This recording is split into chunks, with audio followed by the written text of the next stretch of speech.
প্রিয় শিক্ষার্থী, আশা করি সকলে ভালো আছো। আমি সুনীতি সর্দার, সিনিয়র প্রভাষক পদার্থবিজ্ঞান, DRM United ideal college, Kaliganj, Satkhira. আজ আমি তোমাদের উচ্চ মাধ্যমিকের পদার্থবিজ্ঞান প্রথম পত্রের দ্বিতীয় অধ্যায় ভেক্টর থেকে এর আগে কয়েকটা ক্লাস নিয়েছিলাম। ক্লাসে আমরা ভেক্টরের যোগ, সামান্তরিকের সাহায্যে ভেক্টরের যোগ করেছিলাম, তারপরে ভেক্টর বিভাজন করেছিলাম।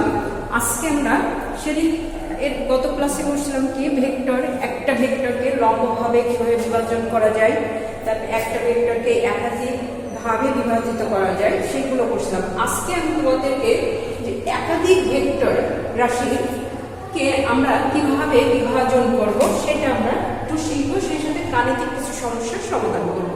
চলো আমরা ক্লাসে যাই। কি বললাম যে দুইয়ের অধিক সংখ্যক ভেক্টর রাশির বিভাজন, দুইয়ের তাই এখানে দেখো আমাদের ভেক্টর রাশি দুইয়ের অধিক সংখ্যক ভেক্টর রাশিকে লম্বভাবে বিভাজন করলে আমরা কেমন পাই। আমি এখানে তিনটা ভেক্টর রাশি নিয়েছি, p1 p2 p3, তিনটা ভেক্টর রাশি।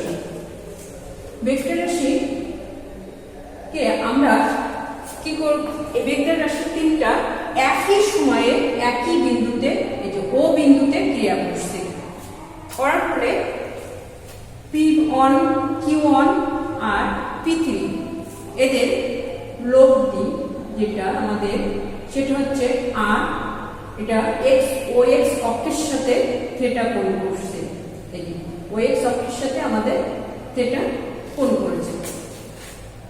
এখানে আমরা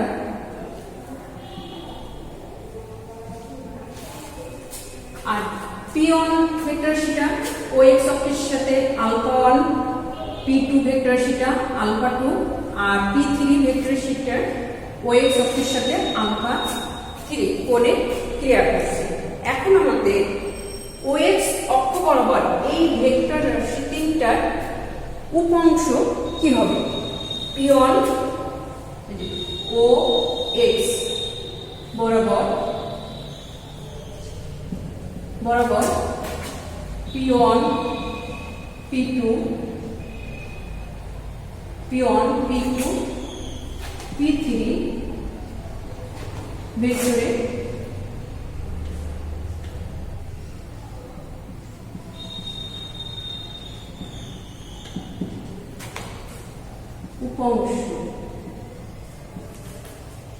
উপাংশ কি হবে, যথাক্রমে কি হবে বলো তো। ও x অক্ষ বরাবর আমরা কি জানতাম, লম্ব অংশে যে অক্ষ বরাবর আমাদের কোণটা নিয়ে হবে সেই অক্ষ বরাবর কি হবে cos, p1 cos α1, তারপরে কি হবে p2, তারপরে হচ্ছে cos α2, তারপরে p3 cos α3। এটা কি বলা হচ্ছে, ও x অক্ষ বরাবর p1 p2 p3 আমাদের যে ভেক্টর, ওই ভেক্টর তিনটার উপাংশ আমাদেরকে এভাবে হবে। এবার যদি বলা হয় লব্ধি আমাদের কি ছিল r, এই r ভেক্টরের ও x অক্ষ বরাবর উপাংশগুলো কি হবে, ও x বরাবর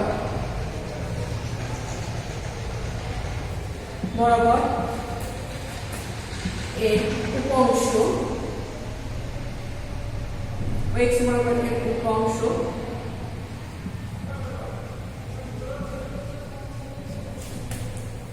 কি দেখো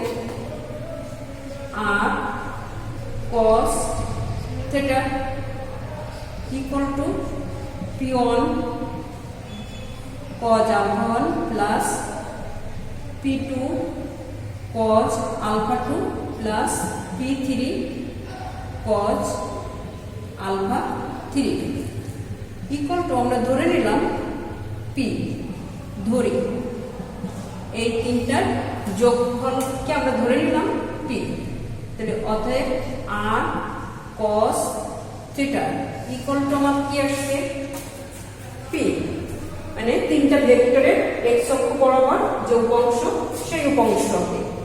এবার আমাদের ও ওয়াই বরাবর আর এ উপাংশ,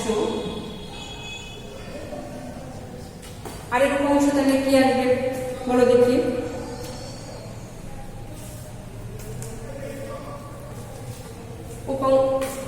আর বলতে আমাদের লব্ধির উপাংশ আমাদের কি করছে ও ওয়াই অক্ষ বরাবর। তো ওয়াই অক্ষ বরাবর আমরা কি জানি?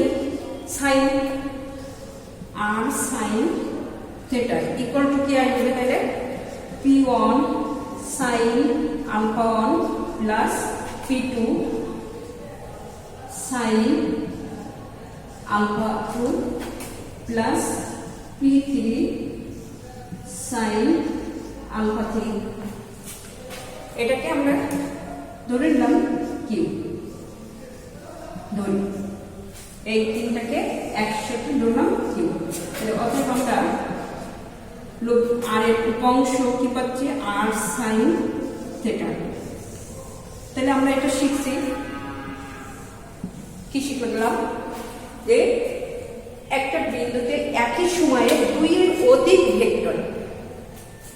ভেক্টর ক্রিয়া করলে সেখানে ভেক্টরের উপাংশ, ভেক্টরগুলির উপাংশ কি হবে? আমাদের যে লব্ধি ভেক্টর হবে, লব্ধি ভেক্টরের সাথে প্রত্যেকটা ভেক্টরের এক্স অক্ষ বরাবর উপাংশ আর ওয়াই অক্ষ বরাবর আমাদের লব্ধি উপাংশটা কি হবে? ওই ভেক্টরগুলো আমাদের যে ওয়াই অক্ষ বরাবর যে উপাংশগুলো হবে সেই উপাংশগুলো যোগফল। এটাই আমাদের একাধিক ভেক্টরের উপাংশ বের করার বা একাধিক ভেক্টরকে বিভাজিত করলে এমনই হবে। তো চলো আমরা এইটারই একটি সূত্রের সমাধান করি, তাহলে আমরা আরো ভালো বুঝবো। সেটা কেমন?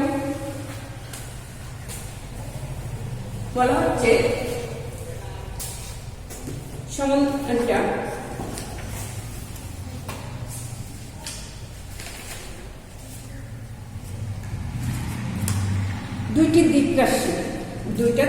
দুইটা ভেক্টর রাশি P1 P2 একই সময়ে একই বিন্দুতে ক্রিয়া করে। কি বললো হলো? একটা এটা দুইটা একই সময়ে x অক্ষ, এটা আমাদের y অক্ষ, 0 এরপর দুইটা ভেক্টর রাশি একই সময়ে একই বিন্দুতে ক্রিয়া করছে। তো প্রথম ভেক্টর রাশিটা ওএক্স অক্ষের সাথে 30 ডিগ্রি কোণে আছে। কত ডিগ্রি কোণে? 30 ডিগ্রি। আর দ্বিতীয় এফ অন আমাদের কি করছে? এদিকে হচ্ছে এফ অন F2, এটা আছে x অক্ষের সাথে 90 ডিগ্রি কোণে, x অক্ষের সাথে 90 ডিগ্রি কোণে আছে F2। এখন আমাদের লব্ধি, দুইটা ভেক্টরের লব্ধি ধরে নিলাম, এটা লব্ধি ধরলাম। আর এটা কি করবে? এটা আমাদের থিটা কোণ করবে।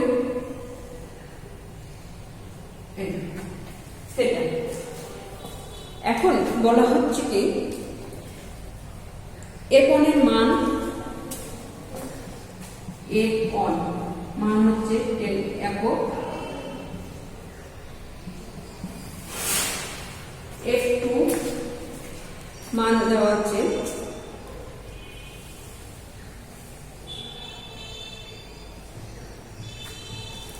F2 হচ্ছে 5 একক। তাহলে F1 সমান আমার কত বলা হচ্ছে? 10 একক, আর এটার মান হচ্ছে 5 একক। দুইটা ভেক্টর আমাদের দেওয়া আছে। এখন লব্ধির অনুভূমিক ও উল্লম্ব অংশ বের করতে বলা হয়েছে। প্রশ্নটা আবার বলি, বলছে দুইটা ভেক্টর রাশি F1 F2, দুইটা ভেক্টর রাশি F1 ভেক্টরটা আমাদের ওএক্স অক্ষের সাথে 3 ডিগ্রি কোণ করে আছে, আর F2 ভেক্টরটা এক্স অক্ষের সাথে আমাদের লম্বভাবে ক্রিয়া করা হচ্ছে। এখন এই ভেক্টর দুটির লব্ধির উপাংশ বের করতে হবে। ভেক্টর দুটার লব্ধির উপাংশ বের করতে হবে। আমরা ধরে নিলাম ভেক্টর দুটির লব্ধি হচ্ছে আর ভেক্টর, লব্ধি হচ্ছে আর, আর এখানে এফ ভেক্টর, এখানে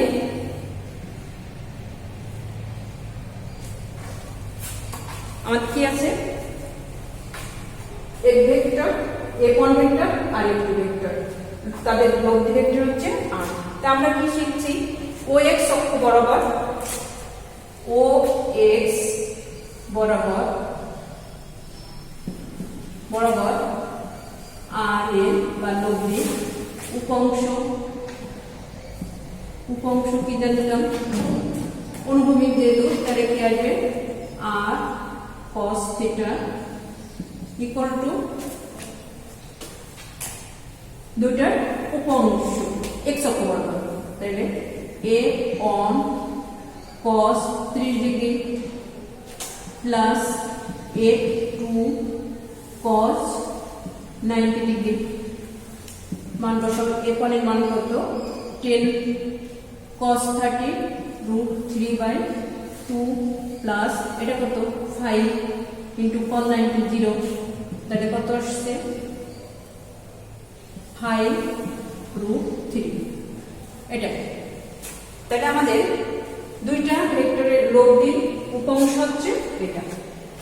এবার হচ্ছে ও ওয়াই অক্ষ বরাবর আর এর উপাংশ কি আসবে আর sine theta equal to a1 sine alpha 1 plus f2 sine alpha 2, a1 10 sine 30 degree plus 5 sine 90 degree equal to 10 into half plus 5 into 1, কত আসছে 5 প্লাস 5 ইকুয়াল টু 10। তাহলে আবার একটু আমি প্রশ্নটা বলি, অঙ্কটা কি ছিল, বলা হচ্ছে দুটি ভেক্টর রাশি, সেই ভেক্টর রাশিকে কি বলা হচ্ছে F1 এবং F2, এই দুটি ভেক্টর একই সময়ে OX অক্ষ বরাবর F1 ভেক্টরটা OX অক্ষের সাথে 30 ডিগ্রি এবং F2 ভেক্টরটা লম্বভাবে ক্রিয়া করছে। এই দুটি ভেক্টরের উপাংশ নির্ণয় করতে হবে। তা আমরা ধরে নিচ্ছিলাম F1 এবং F2 দুটো ভেক্টরের লব্ধি ভেক্টর হচ্ছে আর।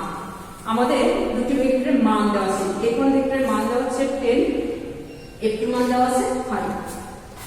তাহলে আমরা এই সূত্রে এইভাবে আমরা উপাংশ অঙ্ক করতে পারবো। চলো আমরা কিছু নদীর অঙ্ক করবো আজকে, নদীর অঙ্কের সমাধান।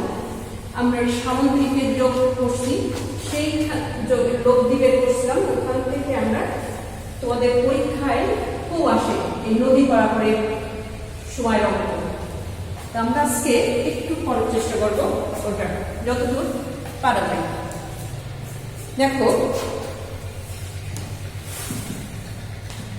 ন্যূনতম পথে নদী পারাপার, আবার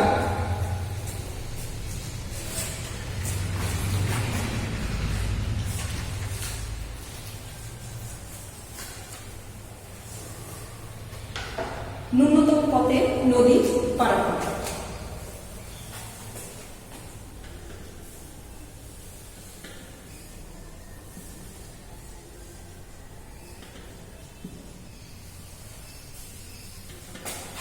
ন্যূনতম পথে নদী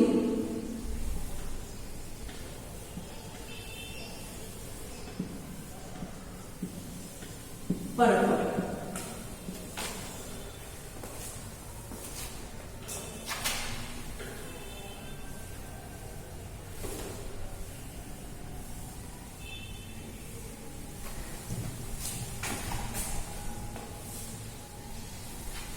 ন্যূনতম পথে নদী পারাপারটা কেমন হবে, ধরো আমরা একটা নদী আছে, একটা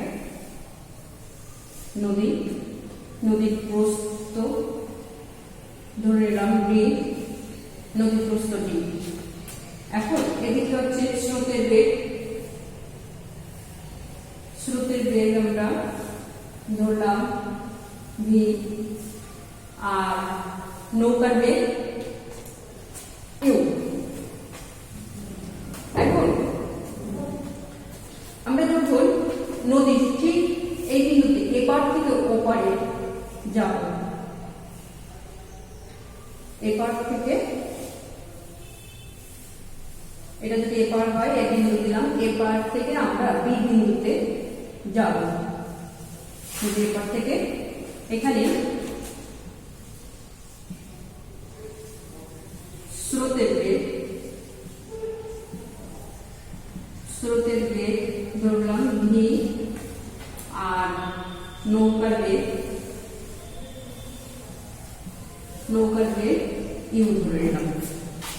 স্রোতের বেগ নদীর দিকে আর নৌকার বেগ আমরা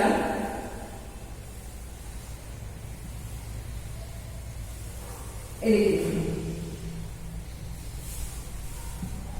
এটা ইউ। আমি কি বলছি, এখন নদীর এপার থেকে সোজা ওই পারে যাব, তাহলে আমাদের সময় কতটুকু লাগবে আর কতটুকু দূরত্ব অতিক্রম করবো সেটা আমাদের বের করতে হবে। তাই বলা হচ্ছে ন্যূনতম পথে নদী পার করে। আমাদের নদী পারাপারের দিক দিয়ে ন্যূনতম পথ কোনটা? সব একদম সোজা, এক পাড় থেকে আর এক পাড়ে সোজা বরাবরটাই হবে আমাদের ন্যূনতম পথ। সেই ন্যূনতম পথটা আমরা বের করবো এবং একটু যেতে কত সময় লাগে সেই সময়ের সূত্রটাকে দেখো। আমরা সোজা যেতে গেলে যদি স্রোত কোন দিকে, আমার ডান দিকে, আমি যদি কি করি এদিকে নিই, তাহলে এদিক দিয়ে বরাবর যদি আমি নৌকা চালাই আরো এদিকে সরে যাবো। আমরা যদি যেদিকে স্রোত বিপরীত দিকে নৌকা চালালে কি করবে, এদিক থেকে ঢেউ আস্তে আস্তে আমাদের এদিকে এসে এই সোজা বরাবর আমরা চালানোর চেষ্টা করবো। এখন নৌকার বেগ আর স্রোতের বেগের মধ্যবর্তী কোণ ধরে নিলাম আলফা। স্রোতের বেগ আর নৌকার বেগের মধ্যে মধ্যবর্তী কোণ আলফা। আর বলে দিচ্ছে যে আমাদের সোজা পারাপার, তাহলে আমাদের স্রোতের সাথে যে সোজা আমরা পারাপার হবো তাদের মধ্যবর্তী কোণ কত হবে? অবশ্যই থিটাটা ধরলে থিটা ইকুয়াল টু আমার কত হবে 90 ডিগ্রি। 90 ডিগ্রি। আমাদের আলফার মান কত ডিগ্রি কোণে নৌকা আমাদের যাবে সেটা আগে বের করতে হবে। তা আমরা সামুদ্রিকের সূত্রের থেকে জানতাম কি tan থিটা ইকুয়াল টু কি হবে, যেটার সাথে কোণ উৎপন্ন করবে সেই ভেক্টরটা। তারপর কোণ উৎপন্ন করছে স্রোতের সাথে, ভি প্লাস এখানে হবে ইউ কজ আলফা, আর উপরে হবে ইউ সাইন আলফা। সামুদ্রিকের সূত্রের থেকে লব্ধির দিক নির্ণয়ের যে সূত্রটা, সেই সূত্রটাই আমাদের ইউজ করতে হবে। তার কারণ আমার নৌকার বেগ আর স্রোতের বেগের যে লব্ধিটা সেটা কি, এটা ধরে নিলাম, এটা হচ্ছে ডাব্লিউ। ডাব্লিউ বেগের সোজা উপরের দিকে যাবো নৌকা। তো এখান থেকে আমার ট্যান থিটা ইকুয়াল টু কি, দেখো ট্যান থিটা হচ্ছে 90 degree equal to u sine alpha by হচ্ছে v plus u cos alpha. তাহলে এটা কি আমার ট্যান ইনফিনিটি, তাহলে ইনফিনিটি মানে 1/0 equal to u sine alpha v plus u cos alpha equal to, বা আমরা লিখতে পারি কি v plus u cos alpha equal to 0, বা আমার আলফা বের করতে হবে, তাহলে u cos alpha equal to minus v, বা cos alpha equal to minus v by u, তাহলে alpha equal to cos inverse কি হবে মাইনাস ভি বাই ই। তাহলে আমাদের কি আসছে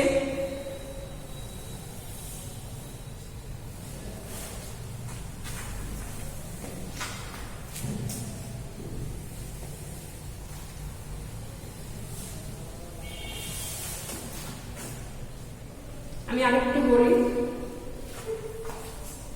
তুমি শোনো মন দিয়ে। কি বললাম যে আমরা ন্যূনতম পথে নদী বানাবো, অর্থাৎ নদীর এপার থেকে সোজা বিপরীত পাড়ে যাবো। সোজা বিপরীত পাড়ে যেতে গেলে আমাদের কি করতে হবে, আমাদেরকে স্রোত যেদিকে তার বিপরীত দিকে নৌকা চালনা করতে হবে। এখন নৌকা চালনা করলে সে আস্তে আস্তে সোজা এসে যাবে, তাহলে আমাদের সেই নৌকা তখন বেগ হবে ডাবল। এখন এদিকে আমার স্রোতের বেগ আছে আর এদিকে নৌকার বেগ, তাদের মধ্যবর্তী কোণ মানে কত ডিগ্রি কোণে নৌকা চলাচল সেটা আগে বের করে নিতে হবে। সেইটার ক্ষেত্রে আমরা সেই লব্ধির দিক নির্ণয়ের সূত্রের দিকে যাব। এখান থেকে আলফার মান বের করলে আমরা কি পাবো, নৌকাটা কত কোণে যাবে সেটা আমরা পেয়ে যাবো। এখন আমাদের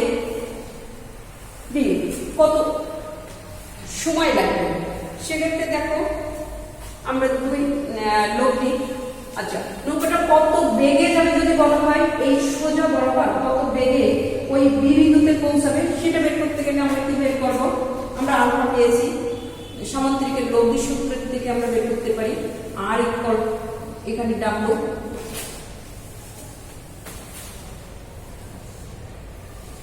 লব্ধি বেগ আমাকে W equal to root over u square plus v square plus 2u v cos alpha.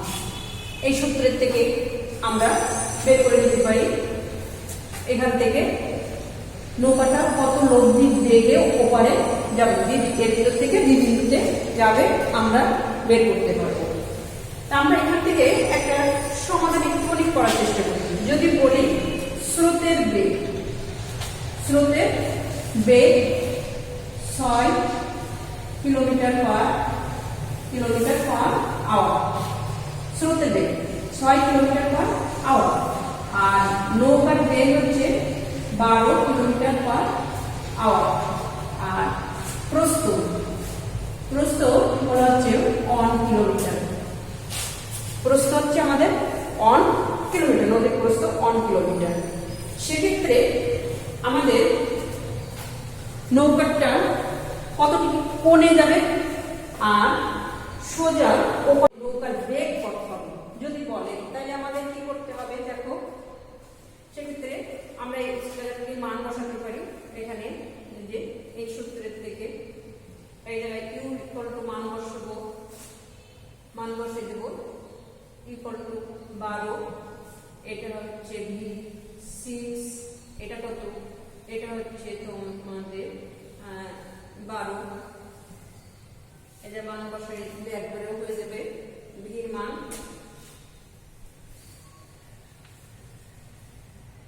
ভির মান 6, এখানে 6 এখানে 12, তাহলে আলফা ইকুয়াল টু এটা মান বসায় দেখো 6/12 equal to minus half. cos inverse minus half সমান আমরা কি জানি, মাইনাস হাফ সমান হচ্ছে 120 ডিগ্রি। তাহলে আমাদের কি পেলাম, যদি এরকম যায় তখন আমরা আলফার মান পাবো 120 ডিগ্রি। নৌকাটার বেগ আমরা কি পাবো দেখো, রুট ওভার এটা কি আসবে 12 এর স্কয়ার প্লাস 6 এর square plus 2 into 12 into 6 into cos 120 degree, ঠিক আছে, রুট ওভার 140 প্লাস 36 প্লাস 24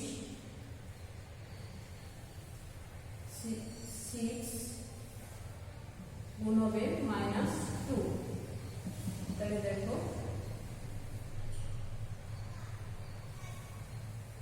এটা আসছে 10 প্লাস -3 24 গুণ 3। এখন যেটা করলে আসবে এটাই যেতে হবে। এটা হচ্ছে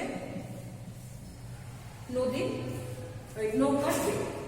আমাদের নৌকাটা এ বিন্দু থেকে ঠিক সোজা বি বিন্দুতে যাইতে যদি আমাদের মানগুলো এরকম আসে তাহলে অবশ্যই কি হবে, সে লব্ধি এই বেগে এ বিন্দু থেকে বি বিন্দুতে যাবে।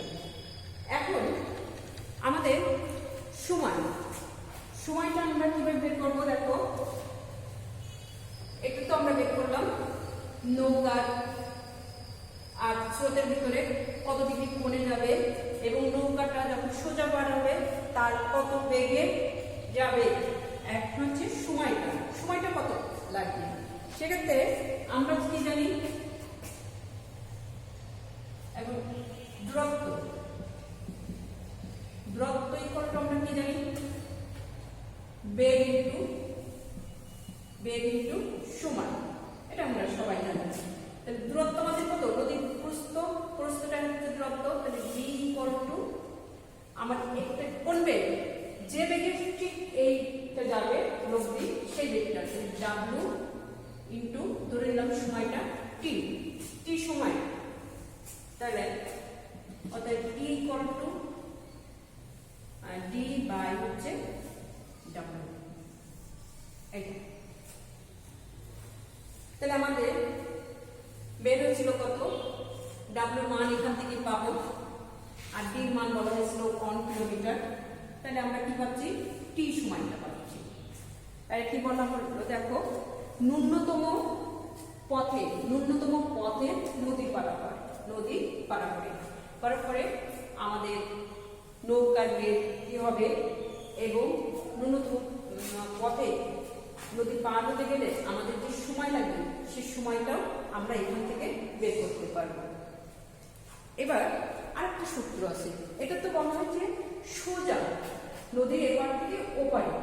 এবার যদি প্রশ্নটা এরকম থাকে,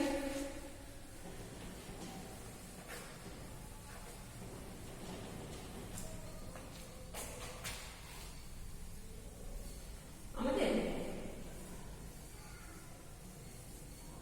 বলা হলো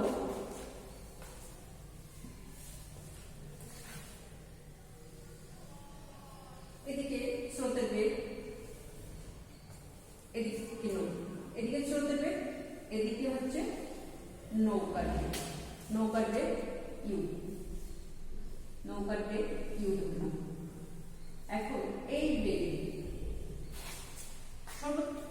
ন্যূনতম সময়, এবার বলা হচ্ছে ন্যূনতম সময়ে নদী পার, ন্যূনতম পথে বলা হয়েছিল, এবার তোমাদের বলছি কি ন্যূনতম সময়। আমাদের আগে ছিল ন্যূনতম পথে মানে সোজা পার হতে হবে, এবার বলা হচ্ছে ন্যূনতম সময়ে নদী পারাপারে। সেক্ষেত্রে কেমন হবে, আমাদের ধরে নিচ্ছি এদিকে ভি, এদিকে আমাদের নৌকার বেগ।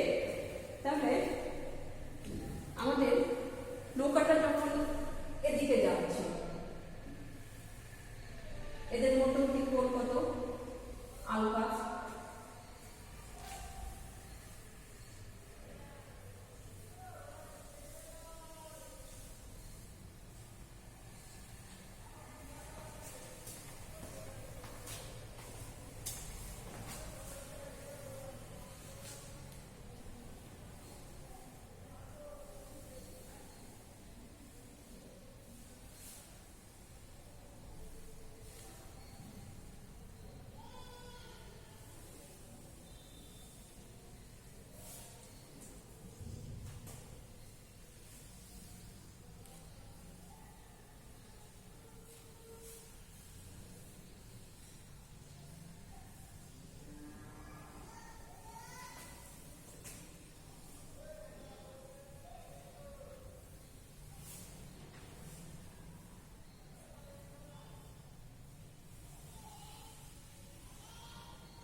দেখো এদিকে দিয়ে দিলাম। আমাদের নৌকা বেগ যদি এরকম হয়,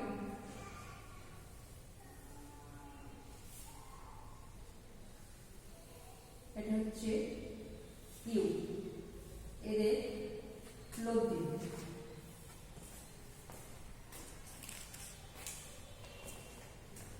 আর একটুখানি ঠিক করি।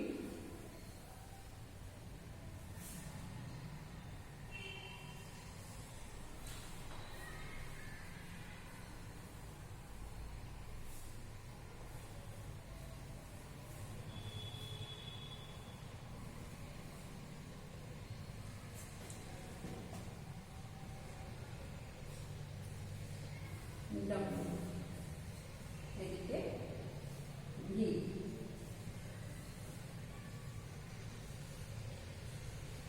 এবার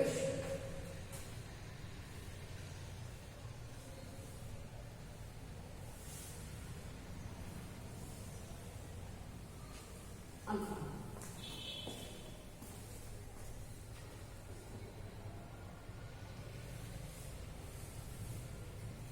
আমাদের ন্যূনতম সময়ে নদী পারাপার, ন্যূনতম সময়ে। এখন আমরা নদীতে নৌকা চালাচ্ছিলাম ইউ বেগে, এই বেগে চালাচ্ছি। এখন কি বলা হচ্ছে, স্রোত তো এই, সে ধাক্কা দেবে, ধাক্কা দিয়ে কি করবে, সে তো এই সূত্রে উঠবে না, সে ধাক্কা দিয়ে কি করবে, তখন এরকম একটা জায়গায় যে এরকম পারে, এই পাড়ের থেকে সরে যেয়ে সে যে উঠবে কোথায়, এই বিন্দুতে, এই বিন্দুতে যে উঠবে। তাহলে আমাদের এই সোজা থেকে কতটুকু দূরত্ব, এই এক্স দূরত্ব সে যাবে, সোজা পাড়ের থেকে সে কোথায় গিয়ে উঠবে, এইটু যেতে সময় কত সময় যাবে আমাদের সেটা বের করতে হবে। আমরা এখান থেকে আলফার মান বের করতে পারবো। আলফার মান আমরা বের করতে পারি কত ডিগ্রি কোণে তারা আসে, সেক্ষেত্রে দুটা আমাদের এই ইউ ভেক্টরে, আমাদের যে ইউ বেগে যাচ্ছে এই বেগের উপাংশ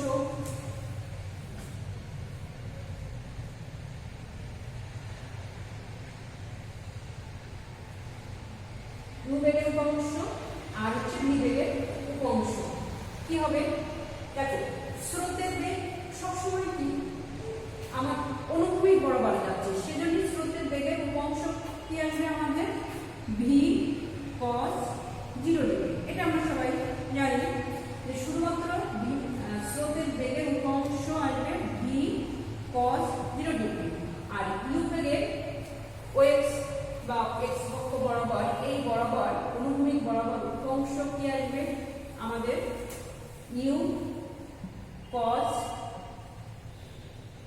আলফা cos আলফা, এটা আসবে। তাহলে আমরা এখন এ করতে পারি, বরাবর উপাংশ বের করে দিয়ে আমরা অঙ্ক করতে পারি। আমাদের স্রোতের বেগের উপাংশ অনুভূমিক বরাবর, আর নৌকার বেগের উপাংশ অনুভূমিক বরাবর এটা, আর তোমাদের উলম্ব বরাবর উপাংশ ইউ সাইন আলফা। তাহলে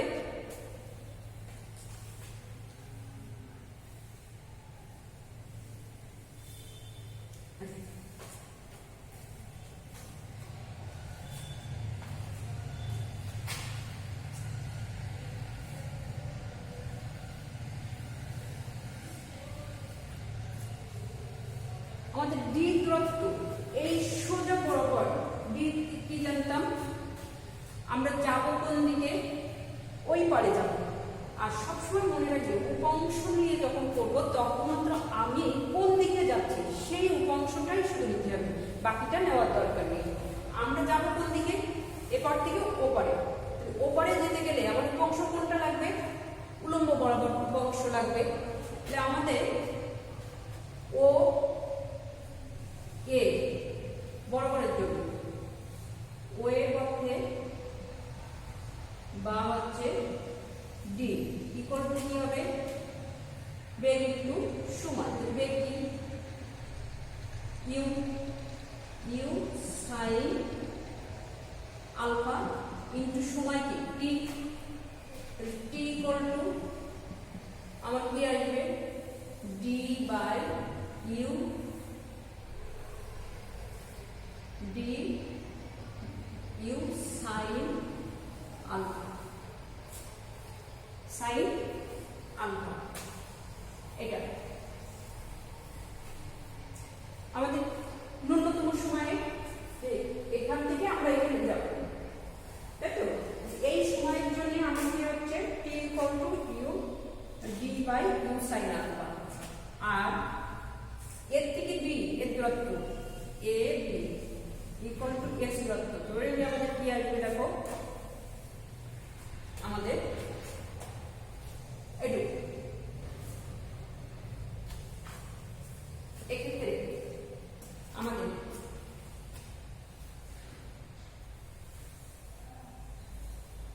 বেগ ইন্টু দূরত্ব ইকুয়াল টু বেগ ইন্টু সময় বেগ ইন্টু সময় এক্স ইকুয়াল টু এক্স কি আমাদের অনুভূমিক বরাবর আমরা কোন অংশগুলো নিব এখন এর দূরত্ব নেওয়ার জন্য আমরা অবশ্যই অনুভূমিক বরাবর যে অংশ দুটো আছে সে অংশ সেক্ষেত্রে কি u cos alpha plus v cos 0 degree into t বা x equal to u cos alpha plus v into কি টি এখান থেকে আমরা কি পাবো এটি তাহলে দেখো ন্যূনতম সময় আমাদের ন্যূনতম সময়ে নদী পারাপারের ঘটনায় কি আসছে ন্যূনতম সময়ে আমাদের টি আসবে কোনটা আমরা যখন ইউ বেগে নৌকার বেগ এবং ভি